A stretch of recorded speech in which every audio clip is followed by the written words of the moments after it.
মাখন, ছানা, ঘি, শাক পাতা, যেটা আপনা থেকে কোনো প্রেশার লাগে না, হজম হয়ে যায়, তাকে বলা হয় সাত্বিক খাবার।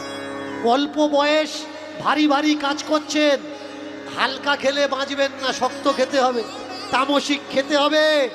কিন্তু যখন আপনার বয়স হয়ে যাবে, আপনি কাজকর্ম করতে পারছেন না, দাঁড়াতে পারছেন না, লাঠি নিয়ে ঠক ঠক করে কাঁপছেন, তখন কিন্তু ভারী খাবার খেলে হবে না।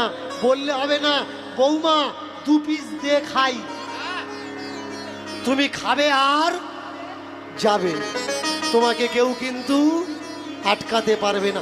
বয়স অনুপাতে খাবার আছে, বয়স অনুপাতে খেতে হবে, তবে তুমি বাঁচবে, না হলে তুমি বাঁচবে না। চিনবেন কি করে এই সমাজে সদ্গুরু আর অসৎ গুরু?